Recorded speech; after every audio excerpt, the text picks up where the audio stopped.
ದೇಶದ 17 ರಾಜ್ಯ 4 ಕೇಂದ್ರಾಡಳಿತ ಪ್ರದೇಶಗಳ 102 ಲೋಕಸಭಾ ಕ್ಷೇತ್ರಗಳಲ್ಲಿ ಮೊದಲ ಹಂತದಲ್ಲಿ ಮತದಾನ ಯಶಸ್ವಿಯಾಗಿ ಮುಕ್ತಾಯವಾಗಿದೆ. ಮೊದಲ ಹಂತದಲ್ಲಿ ಪಶ್ಚಿಮ ಬಂಗಾಳದಲ್ಲಿ 77.57% ಮತದಾನವಾಗಿದೆ. ಇನ್ನು ತಮಿಳುನಾಡಿನಲ್ಲಿ 65.19%, ಉತ್ತರ ಪ್ರದೇಶದಲ್ಲಿ 58.49%, ಉತ್ತರಾಖಂಡ್ನಲ್ಲಿ 54.06%, ತ್ರಿಪುರಾದಲ್ಲಿ 80.17% ಮತದಾನವಾಗಿದೆ.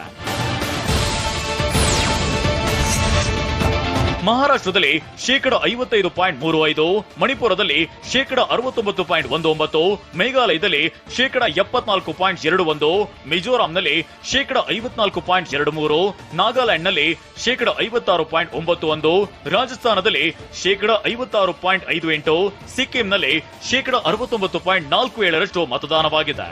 ಮಧ್ಯಪ್ರದೇಶದಲ್ಲಿ 64.77%, ಛತ್ತೀಸ್ಗಢದಲ್ಲಿ 63.41%, ಬಿಹಾರದಲ್ಲಿ 48.50%, ಅಸ್ಸಾಂನಲ್ಲಿ 72.10%, ಅರುಣಾಚಲ ಪ್ರದೇಶದಲ್ಲಿ 67.15% ವೋಟಿಂಗ್ ಆಗಿದೆ ಅಂತ ಚುನಾವಣಾ ಆಯೋಗ ತಿಳಿಸಿದೆ. ಇನ್ನು ಕೇಂದ್ರಾಡಳಿತ ಪ್ರದೇಶಗಳಾದ ಜಮ್ಮು ಕಾಶ್ಮೀರದಲ್ಲಿ 65.08%, ಅಂಡಮಾನ್ ನಿಕೋಬಾರ್ನಲ್ಲಿ 56.87%, ಪುದುಚೇರಿಯಲ್ಲಿ 73.50% ಹಾಗೂ ಲಕ್ಷದ್ವೀಪದಲ್ಲಿ 59.02% ಮತದಾನವಾಗಿದೆ ಅಂತ ಚುನಾವಣಾ ಆಯೋಗ ತಿಳಿಸಿದೆ. ಮೊದಲ ಹಂತದ ರಣಕಣದ ಅಭ್ಯರ್ಥಿಗಳಿಗೆ ಘಟಾನುಘಟಿ ನಾಯಕರು ಸೇರಿದಂತೆ ತಾರಾ ಬಳಗವು ಮತ ಚಲಾಯಿಸಿದೆ. ಚೆನ್ನೈನಲ್ಲಿ ತಮಿಳುನಾಡು ಸಿಎಂ ಎಂಕೆ ಸ್ಟಾಲಿನ್, ಮಾಜಿ ಕೇಂದ್ರ ಸಚಿವ ಪಿ ಚಿದಂಬರಂ ಚೆನ್ನೈನಲ್ಲಿ ವೋಟ್ ಮಾಡಿದ್ರು. ನಟರಾದ ಕಮಲ್ ಹಸಾನ್, ರಜನಿಕಾಂತ್, ಧನುಷ್, ಅಜಿತ್ ಕುಮಾರ್ ತಮ್ಮ ಹಕ್ಕನ್ನ ಚಲಾಯಿಸಿದ್ರು. ಇತ್ತ ಕೊಯಮತ್ತೂರು ಬಿಜೆಪಿ ಅಭ್ಯರ್ಥಿ ಅಣ್ಣಾಮಲೈ ಮತ ಚಲಾಯಿಸಿದ್ದಾರೆ. ದಿಂಡಿಗಲ್ನಲ್ಲಿ 102 ವರ್ಷದ ವೃದ್ಧೆ ಮತ ಕೇಂದ್ರಕ್ಕೆ ಬಂದು ಮತ ಚಲಾಯಿಸಿದ್ದಾರೆ.